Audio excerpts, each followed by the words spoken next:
मेरा नाम सलमा है और मैं उस घर की बहू हूं जहां बहू होना किसी दोजख में रहने जैसा लगता है। इस छोटे से मकान में 12 लोग रहते हैं और मेरे पति का निधन कई साल पहले हो चुका है, मगर फिर भी इस घर ने मुझे दोबारा शादी की इजाजत नहीं दी, सिर्फ इस वजह से कि मैं उनके बेटे की विधवा हूं। मेरी जवानी को बुढ़ापे में बदल डाला गया। इस घर की हवा हर वक्त बोझिल और घुटन भरी रहती है। मेरी सास एक ऐसी औरत है जो जबान से जख्म देती है और हाथ भी उठा लेती है। मेरा सबसे छोटा देवर कामरान, जो हमारी शादी के वक्त बच्चा था, अब जवान हो चुका है। एक रात वो किसी शादी से लौट रहा था कि रास्ते में उसे एक लड़की मिली, सड़क किनारे खड़ी, रोती हुई। वो कह रही थी कि वो बड़ी मुसीबत में है और कोई उसकी मदद करे। कामरान उसे देखते ही रुक गया क्योंकि वो बेहद खूबसूरत थी। उसकी आंखों में ऐसी मासूमियत और दहशत थी कि कोई भी बेचैन हो जाए। कामरान उसे सीधे घर ले आया। जब हमने पहली बार उसे देखा तो हम सब दंग रह गए। वो लड़की किसी परी जैसी लगती थी। उसका नाम परीशा था। सब उसे प्यार से परी कहने लगे। लंबे घने बाल, नाजुक होंठ, महीन उंगलियां और इतना शांत स्वभाव कि जैसे मक्खी भी न मार सके। मेरी सास ने जब उसकी खूबसूरती देखी तो बजाय नाराज होने के उसे घर में रखने का मन बना लिया। हालांकि शुरू में वो विरोध कर रही थी, लेकिन कामरान की जिद और परी की सूरत देखकर मान गई और कुछ ही दिनों में कामरान और परी की शादी हो गई। शादी की दूसरी या तीसरी सुबह से ही परी पर जुल्म शुरू हो गया। उसे रसोई में झोंक दिया गया। घर के सारे बर्तन, झाड़ू पोंछा, खाना बनाना, बच्चों की देखभाल और बाकी सारे काम उसी के हिस्से में आ गए। कामरान ने खुद सबके सामने कहा था कि वो उससे इसलिए शादी कर रहा है ताकि वो पूरा घर संभाल ले। अब वो भी चुप था, जुल्म पर आंखें मूंदे बैठा था। शादी के शुरुआती दिन तो हर पति चाहे जैसे भी हालात हों, थोड़ा बहुत तो मेहरबान होता ही है, लेकिन फिर जल्दी ही वो प्यार भी खत्म हो जाता है। परी भी इस हश्र से न बच सकी। उसकी खूबसूरती अब उसकी थकान और खामोशी में दब चुकी थी। मेरी सास का एक मशहूर डायलॉग था, मेरी मर्जी के बिना इस घर में पत्ता भी नहीं हिलता। उनके सामने तो ससुर भी चुप रहते थे। उन्होंने भी पूरी जिंदगी गुलामी में गुजार दी थी और अब बस अखबार लिए बैठे रहते थे। 2 साल में परी के 2 बच्चे हो गए थे और अब वो तीसरी बार गर्भवती थी। पहले बच्चे की उम्र सिर्फ 2 महीने थी और वो फिर से मां बनने वाली थी। ऐसे में 2 बच्चों के साथ घर का सारा काम करना, 12 लोगों की सेवा और सबकी कड़वी बातें सुनना, सुनने में जितना आसान लगता है, असल में वो रोज जिंदा दफन होने जैसा था। मैंने भी तो इसी घर में ऐसे ही जुल्म झेले थे। जो कुछ मेरे साथ हुआ वही अब परी के साथ हो रहा था। मेरा भी इस दुनिया में कोई नहीं था, ना माँ बाप, ना भाई बहन। इसीलिए ये लोग मेरे साथ जो चाहें कर लेते थे। परी का भी कोई नहीं था और ये लोग समझते थे कि कोई पूछने वाला नहीं है तो इंसान को इंसान नहीं समझते थे। उसे बचा खुचा खाना दिया जाता और कामरान एक मूडी इंसान था। जब उसका मूड अच्छा होता तो परी को सिर आंखों पर बिठा लेता और जब नहीं तो थप्पड़ भी मारता, ताने भी देता। कहता, मैंने तेरी मदद की, तुझे सड़क से उठाकर लाया, अपनी बीवी बनाया, इस घर में रहने की जगह दी, तेरे बच्चों का बाप बना और तू मुझसे जबान चलाती है। मुझे तो यह तक इजाजत नहीं थी कि मैं उससे सहानुभूति के 2 बोल बोल सकूं, क्योंकि मेरी आवाज हमेशा दबा दी गई। मेरी हमदर्दी को भी नफरत में बदल दिया गया। अब मैं हर रोज उसकी आंखों की नमी और खामोशी की चीखें सुनती हूँ और अंदर ही अंदर कांपती हूँ। शायद मेरे बाद अब वही है जिसकी रूह इस घर में कैद है और ये कैद वक्त के साथ कुछ और अजीब होने लगी है। कामरान का रवैया भी उससे ठीक नहीं था। हमेशा झगड़ा करता, डांटता और 1-2 बार तो मैंने उनके कमरे से मारपीट की आवाजें भी सुनी थी। मैंने परी के चेहरे पर कुछ जख्म भी देखे थे। जब पूछा तो उसने मुस्कुराते हुए कह दिया, कुछ नहीं हुआ। वो बेचारी सब कुछ सिर्फ अपनी बेटियों के लिए सह रही थी, लेकिन थी वो बहुत सब्र करने वाली और बेहद मेहनती भी। एक बात जो मुझे हमेशा परेशान करती थी वो ये थी कि न जाने कैसे परी सारे काम इतनी जल्दी और आसानी से कर लेती थी। उसके हाथ किसी मशीन की तरह चलते थे और उसकी सांस तक नहीं फूलती थी। मैंने कभी उसे थकते नहीं देखा। कभी उसने ये नहीं कहा कि थक गई हूं या आराम चाहिए। उसकी आंखों में एक अजीब सा सुकून था और एक ऐसी खामोशी जो किसी टूटे हुए इंसान की होती है या शायद किसी और ही दुनिया की। शायद यही वजह थी कि इस घर के लोग भी उसे कभी इंसान नहीं समझते थे। वो उनके लिए एक काम करने वाली मशीन से ज्यादा कुछ नहीं थी। उसने पहले ही 2 बेटियों को जन्म दिया था, उन्हें खुद अपना दूध पिलाया, रातों को जागी, गोद में उठाकर काम करती रही। और अब जब उसकी तीसरी बेटी हुई तो घर में एक नई बहस शुरू हो गई, क्योंकि इस खानदान में बेटियां बोझ मानी जाती थीं। मेरी एक ननद जो कई सालों से निसंतान थी और डॉक्टर ने साफ कह दिया था कि वो कभी मां नहीं बन सकती। उसने कहा, अगर भाई मुझे अपनी बेटी दे दे तो वो मेरे लिए पराई नहीं होगी। मैं उसकी पप्पू हूं, मैं उसका पूरा ख्याल रखूंगी। मेरी गोद भी भर जाएगी और मुझे भी मां का रिश्ता मिल जाएगा, जो मुझे कभी नहीं मिला। लेकिन यह फैसला कामरान ने अकेले ही कर लिया था, बिना परी की रजामंदी के। उसने सबके सामने कह दिया, हम अपनी तीसरी बेटी अपनी बहन को दे देंगे, इससे घर में सुकून भी रहेगा और माहौल भी बेहतर होगा। मगर यह पहली बार था जब परी ने अपना सिर उठाया। पहली बार उसने ऐसे कड़वे और सच्चे शब्द कहे कि सबकी बोलती बंद हो गई। उसने कहा, मैं अपनी औलाद किसी को नहीं दूंगी। बच्चे कोई चीज नहीं होते जो बांट दिए जाएं। ये कोई टॉफियां नहीं हैं। मैं मां हूं और मां कभी अपनी औलाद किसी को नहीं देती। उसके लहजे में ऐसा दर्द था कि मैं भी कुछ पल के लिए जड़ हो गई। मगर बाकी घर वालों के लिए यह परी की गुस्ताखी थी, क्योंकि उसने बोला, और ऐसा बोला कि सबका गुरूर चकनाचूर हो गया। यह सब अभी कमरे की चारदीवारी में हुआ था, लेकिन अगला दिन तो हद से भी आगे निकल गया। जब परी ने दोबारा साफ इनकार किया, मैं अपनी बेटी नहीं दूंगी, तो मेरी सास ने बिना कोई लिहाज किए अपनी बेटी को घर बुला लिया, साथ में वकील को भी बुला लिया। उन्होंने कामरान से कहा, हमें कागज पर लिख कर दो कि तुम अपनी बेटी हमें देते हो, ताकि कल को कोई झगड़ा ना हो। कामरान तो जैसे पहले ही सब मानने को तैयार बैठा था, जैसे कोई आदमी जो किसी खूबसूरत चेहरे के पीछे अपना सब कुछ हार चुका हो। घर के हॉल में सब लोग बैठे थे। वकील कलम और कागज लेकर सामने बैठा था। मेरी सास की बेटी यानी कामरान की बहन नीति के बार बार अपने हाथ मल रही थी, जैसे अभी वो बच्ची उसके हाथों में आ जाएगी। वो बार बार कह रही थी, मुझे तो उसकी शक्ल से ही प्यार हो गया है, बिल्कुल भाई पर गई है, कितनी प्यारी है। परी को बार बार बुलाया जा रहा था कि वो भी आकर दस्तखत करे। उसके दोनों बच्चे मेरे पास थे और वो कमरे में अपनी नवजात बेटी को सीने से लगाए खड़ी थी। वो रो नहीं रही थी, वो बस खामोश थी। लेकिन उस खामोशी में ऐसा तूफान छुपा था जो किसी दिन सब कुछ बहाकर ले जा सकता था। वो मेरी तरफ देखती और कहती, भाभी क्या करूं? क्या अपनी बेटी दे दूं? क्या मैं भी तुम्हारी तरह सब सह लूं? क्या मैं भी अपने साथ वो सब होने दूं जो तुम्हारे साथ हुआ? मैं कुछ नहीं कह सकी, क्योंकि मेरी अपनी कहानी भी एक खामोश यातना थी। मैंने सिर्फ इतना कहा, मेरी जिंदगी तुम्हारे सामने है। तुम्हारा पति बरेंगेती वही है जिसे सिर्फ तुम्हारा रूप चाहिए था। उसे तुमसे कभी मोहब्बत नहीं रही। वो तो तुम्हें अपने माँ बाप के लिए लाया था, ताकि तुम एक मशीन बनकर काम करो। तुम्हारे आंसू उसे दिखाई नहीं देते, तुम्हारे दर्द से उसे कोई फर्क नहीं पड़ता। इस घर के मर्दों के पास दिल नहीं होते, सिर्फ हुक्म होते हैं और चाहते हैं कि औरतें खामोशी से सब कुछ मान लें। परी को फिर पुकारा जा रहा था। वो कमरे के दरवाजे तक आई, अपनी बेटी को और भी मजबूती से सीने से लगा लिया।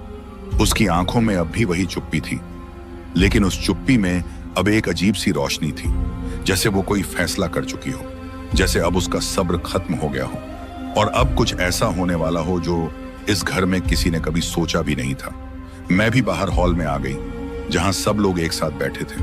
मेरे हाथों में परी के दोनों बड़े बच्चे थे और उसकी गोद में वो नन्ही बच्ची थी जिसका अब तक कोई नाम नहीं रखा गया था। वो माँ की गोद में कुछ इस तरह सिमटी हुई थी जैसे जानती हो कि यह दुनिया उसके लिए ठिकाना नहीं है। कामरान ने मुझे देखा और कहा, अच्छा हुआ तुम भी आ गई, अब जल्दी से यह काम खत्म करते हैं। उसके लहजे में बेहिसी थी।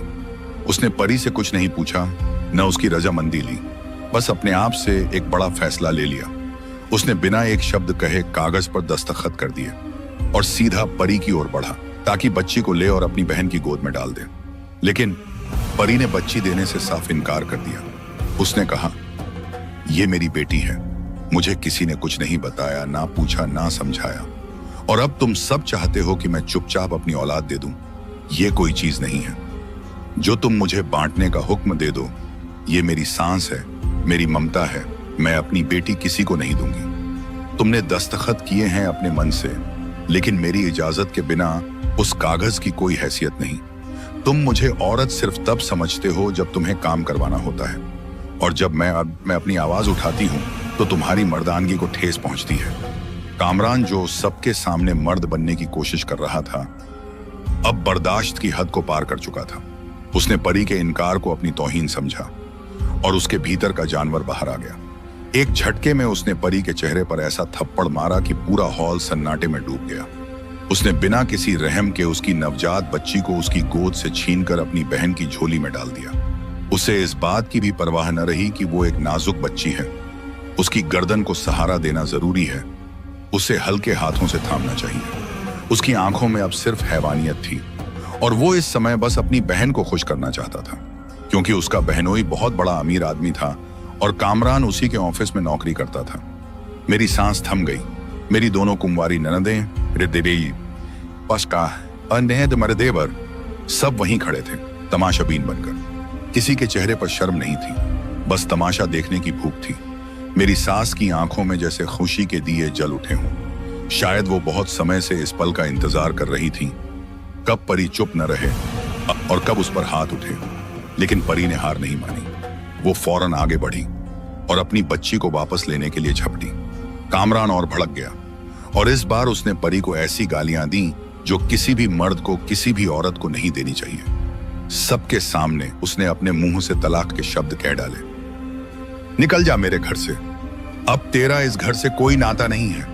कुछ पल के लिए सब अवाक रह गए। किसी को अंदाजा नहीं था कि बात यहां तक पहुंच जाएगी, मगर सच्चाई ये थी कि हर किसी के दिल में कहीं ना कहीं यही चाहत दबी थी और आज वो पूरी हो रही थी। मेरी सास की आंखें चमक रही थीं।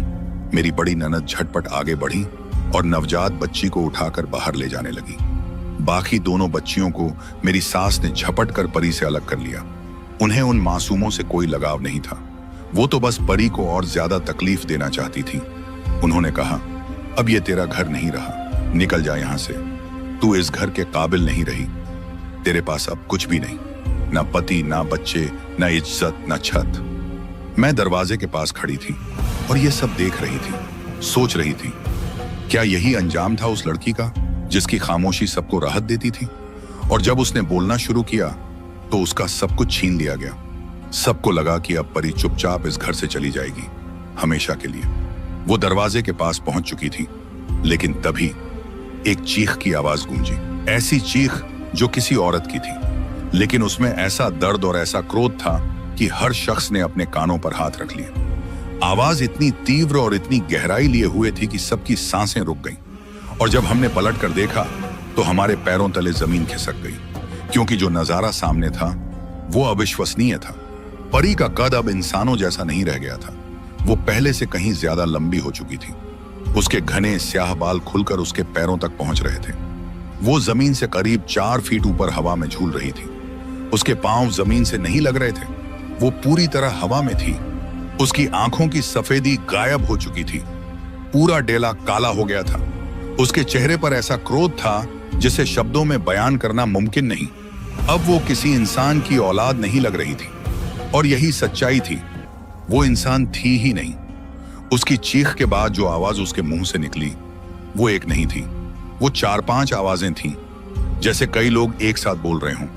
उसने कहा, तुम लोगों ने मेरी खामोशी का बहुत फायदा उठाया, मेरी शराफत को कमजोरी समझा, लेकिन तुमने एक मां की ममता को ललकारा है और अब तुम सबको इसकी कीमत चुकानी पड़ेगी।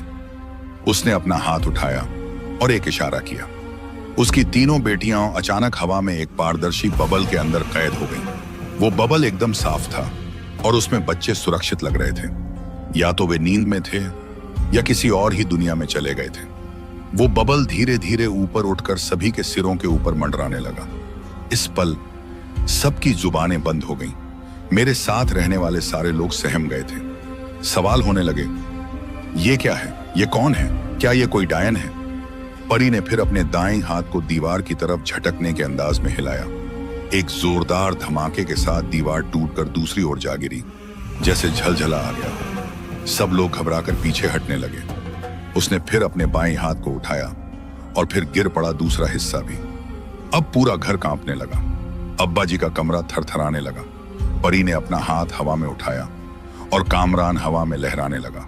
वो धीरे धीरे ऊपर उठता गया और जब 8 फीट की ऊंचाई पर जाकर रुका तो परी ने एक चीख के साथ ऐसा बोला कि सबकी रूहें कांप गईं। उसने मुट्ठी भींची और कामरान धड़ाम से जमीन पर आ गिरा।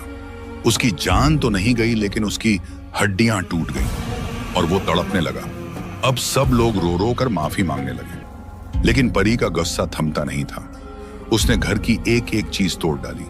खिड़कियां, दरवाजे, फर्श, अलमारियां, फ्रिज, टीवी, बिस्तर, सोफा, जो कुछ भी सालों की मेहनत से जोड़ा गया था वो चंद पलों में धूल हो गया। वो पूरे हॉल के बीचों बीच हवा में लटक रही थी और उसके चारों ओर उसका क्रोध आग की तरह भड़क रहा था। लेकिन उसके तीनों बच्चे उस पारदर्शी बब्बल में महफूज थे। उनके चेहरे शांति से भरे थे, जैसे वो किसी और ही लोक में हों। फिर परी धीरे धीरे जमीन पर उतर आई। बबल भी उसके साथ जमीन पर आ गया और वो अपनी बच्चियों के साथ घर से निकल गई। जैसे ही वो निकली, मेरी सास और दोनों ननदें बेहोश हो गईं। बाकी सब स्तब्ध खड़े थे, जैसे उनकी जुबानें सिल गई हों। सबकी जुबान पर एक ही वाक्य था, पता नहीं कहां से ले आया था इसे। ये कौन थी? हमने तो कभी पूछा भी नहीं। किस खानदान की है? लड़की है या कुछ और? ये लड़की नहीं थी, ये चुड़ैल थी। चुड़ैल थी, चुड़ैल थी। लेकिन मेरे लिए वो मंजर एक अजीब सुकून लेकर आया था, क्योंकि बरसों पहले जब मुझ पर जुल्म होते थे तो मैं भी दिल ही दिल में यही दुआ मांगती थी कि काश मेरे अंदर भी कोई ऐसी ताकत होती जो सबको उनके कर्मों की सजा दे सके। और आज जब मैंने वो मंजर अपनी आंखों से देखा तो जैसे मेरा दिल सालों बाद ठंडा हुआ, जैसे मेरी सिसकियां किसी ने सुन ली हो, जैसे मेरे दर्द की गवाही खुद का कुदरत ने दे दी हो। अब उन लोगों के पास कुछ नहीं बचा था, सिर्फ एक घर था जो उनकी मिल्कियत था, वो भी अब टूट चुका था। अब उनके पास सिर्फ अफसोस और पछतावा बचा था। जहां भी जाते, किसी से अपनी कहानी कहते, लोग हंसते थे, कहते, जो तुम कह रहे हो वो तो कोई भूकंप हो सकता है, कोई धमाका हो सकता है, या शायद तुमने खुद ही अपना घर तोड़ा हो। कोई कैसे माने कि एक औरत हवा में उड़ रही थी, उसकी आंखें काली थीं, उसकी आवाज में कई आवाजें थीं, उसने इशारों से दीवारें तोड़ दी, बच्चे हवा में बबल में थे और वो सब कुछ करके बस चली गई। लेकिन वो लोग जानते थे ये सब हुआ था। वे झूठ नहीं बोल रहे थे, क्योंकि उन्होंने वो सब कुछ अपनी आंखों से देखा था। अब उनके पास रहने को घर भी नहीं था, तो उन्होंने एक छोटा सा किराए का क्वार्टर ले लिया, शहर के एक पिछड़े इलाके में, जहां हर गली में शोर था, हर दरवाजे पर गुर्बत थी, हर कमरे में मायूसी बसी थी। वहीं कुछ दूरी पर एक पार्क था, जहां शाम को हम सब औरतें बच्चों के साथ जाती थीं। कभी कभी तन्हाई में बैठने के लिए भी वही जगह होती थी, जहां इंसान थोड़ी राहत की सांस ले सकता था। एक शाम जब सूरज डूबने को था और हवा में ठंडी सरसराहट थी, मैंने दूर से देखा और मेरी आंखें खुली की खुली रह गईं। मैंने परी को देखा, वही परी जो सब कुछ तोड़ चुकी थी, जो चली गई थी, जो जिनजादी थी, जो चुप रहने वाली परी थी, लेकिन एक दिन तूफान बन गई थी। उसे देखते ही मेरे जिस्म में सिहरन दौड़ गई, क्योंकि मैं जानती थी वो इंसान नहीं है, वो हम जैसी नहीं है। उसके अंदर वो सब कुछ है जो किसी आम औरत में नहीं हो सकता। मैं कुछ पल को डरी, लेकिन मेरे दिल में उसके लिए एक अजीब सी मोहब्बत भी थी। मैं भागती हुई उसके पास चली गई और फुसफुसाकर कहा, यहां मत खड़ी हो, कोई तुम्हें देख लेगा। वो मुस्कुराई और बोली, जब तक मैं न चाहूं कोई मुझे देख ही नहीं सकता। मैंने कहा, कैसी हो तुम, बच्चे कैसे हैं? उसने कहा, मैं भी ठीक हूं और बच्चे भी बहुत खुश हैं। मैंने कहा, ये सब क्या था परी? अगर तुम हमेशा से ये सब कुछ कर सकती थी तो पहले क्यों नहीं किया? तना सब कुछ क्यों सहा? हमने तो तुम पर हाथ उठाए, तुम्हें नौकरानी बना दिया, कभी इज्जत नहीं दी। उसने मेरी तरफ देखा, उसकी आंखों में नमी थी। वो कहने लगी, मैं कोई चुड़ैल नहीं हूं, मैं जिनजादी हूं, लेकिन मुझे बचपन से ही आदम-अज़ादों से बहुत मोहब्बत थी। मैं उनकी दुनिया जानना चाहती थी, उनका रहन सहन, उनकी मोहब्बतें, उनके दुख सुख, उनकी औरतें, उनकी माएं, उनकी ख्वाहिशें। मैं कहती थी कि मैं भी आदम-अज़ाद की तरह जिंदगी जीना चाहती हूँ, किसी की बीवी बनूं, किसी के बच्चों की माँ बनूं, किसी के साथ रोऊं, हंसू आएं। और यही शौक मुझे तुम्हारे घर ले आया। मुझे कामरान से मोहब्बत हो गई थी, शायद एक जिनजादी को किसी इंसान से इतनी मोहब्बत नहीं करनी चाहिए थी, लेकिन मैंने की। इतनी की कि उसके हर जुल्म को बर्दाश्त किया, इस उम्मीद में कि एक दिन वो मुझे अपना लेगा, एक दिन वो बदलेगा। लेकिन वो दिन कभी नहीं आया। और फिर एक वक्त ऐसा भी आया जब मुझे यकीन हो गया कि वो अब कभी नहीं बदलेगा। लेकिन फिर भी मैं उस घर में रहने को तैयार थी, सिर्फ इस उम्मीद पर कि मेरे बच्चे मेरे पास रहेंगे, मेरे सीने से लगे रहेंगे। मगर जब उसने मेरी बेटी को मुझसे छीनने की कोशिश की, मेरी ममता जाग गई और मुझे मजबूरन अपनी असली शक्तियों का इस्तेमाल करना पड़ा। वो सब कुछ हुआ जो तुमने देखा। मैंने पूछा, कामरान अब कैसा है? वो बोली, अब बेहतर है, ज्यादा किसी से बात नहीं करता, हर वक्त चुपचाप रहता है, ना कुछ मांगता है ना किसी से मिलता है। उसकी मां कहती है कि उसकी दोबारा शादी करवानी है, लेकिन वो साफ कह देता है, मुझे अब किसी से शादी नहीं करनी। अब वो पहले जैसा नहीं रहा। शायद उसे भी अब सब कुछ समझ आ गया है। मैंने पूछा, क्या अब भी तुम उससे मोहब्बत करती हो? वो मुस्कुराई, फिर बोली, नहीं, अब मेरे लिए सिर्फ मेरे बच्चे हैं, वही सब कुछ हैं। मैंने पूछा, बच्चे कहाँ हैं? उसने कहा, बहुत अच्छी जगह पर हैं, महफूज हैं, खुलूश हैं, जहां कोई उन्हें छू नहीं सकता, जहां उन पर कोई जुल्म नहीं कर सकता। मैंने कहा, काश तुम मेरे लिए भी कुछ कर पाती। वो बोली, काश मैं पहले आ जाती, काश तुम्हारे साथ वो सब न होने देती जो हुआ, काश तुम्हें भी कोई सुरक्षा देता, काश तुम्हें भी इंसाफ मिलता। मैंने कहा, जो तुमने किया वो बहुत अच्छा किया। तुमने उन लोगों को सबका सिखाया जो ये समझते थे कि बहू सिर्फ काम करने के लिए होती है, जो औरत को सिर्फ एक सेविका मानते थे। तुम जैसी बहू हर घर में होनी चाहिए, ताकि ऐसे ससुरालियों को पता चले कि औरत को कमजोर समझना कितनी बड़ी भूल है। तुमने ऐसा सब कर सिखाया जो वो जिंदगी भर नहीं भूल पाएंगे। ये सुनकर वो मुस्कुराई, लेकिन उसकी मुस्कुराहट में एक टीस थी। फिर बोली, जब भी तुम्हें मेरी याद आए या मेरे बच्चों की या तुम्हें किसी चीज की जरूरत हो, बस आंखें बंद करके मेरा नाम लेना, मैं तुम्हारे सामने आ जाऊंगी। मैंने कहा, मुझे तो हर वक्त तुम्हारी याद आती रहेगी, लेकिन अगर कभी जरूरत पड़ी मैं जाए जरूर पुकारूंगी। तुम बहुत अच्छी हो, तुम बहादुर हो। तुमने भी वही रास्ता अपनाया जो हमारी औरतें अपनाती हैं, कि चुप रहो, सब कुछ सहो, आंखें बंद रखो, जुबान बंद रखो और सिर्फ दिल में पीते रहो।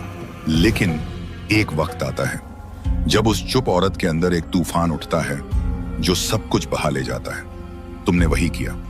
तुमने सब कुछ सहकर भी एक मां की ताकत से साबित किया कि औरत चाहे चुप रहे या बोले, अगर वो ठान ले तो उससे बड़ी कोई ताकत नहीं होती। हम सब इंसान हैं, हमारे पास तुम्हारी जैसी शक्तियां नहीं हैं, लेकिन इतनी हिम्मत जरूर है कि अपने हक के लिए बोल सकें। लेकिन हर कोई बोलता नहीं, हर कोई लड़ता नहीं, और जो चुप रहता है आखिरकार अपना सब कुछ खो देता है। लेकिन तुमने सब कुछ पाने के बाद भी अपनी अहंग को कुर्बान नहीं किया, और जब तुमने एक मां के रिश्ते को ललकारा हुआ देखा तो तुमने सब कुछ तोड़ डाला। मैं अपने घर लौट आई, लेकिन पांडाचे जब उन पलों को याद करती हूं तो मेरे दिल को सुकून मिलता है कि वो लड़की जो सब कुछ सहती रही, उसने एक दिन सब कुछ लुटा दिया और अपने बच्चों को बचाकर एक नई दुनिया में ले गई। वो जिनजादी थी, लेकिन उसकी ममता एक इंसान से कहीं ज्यादा सच्ची थी।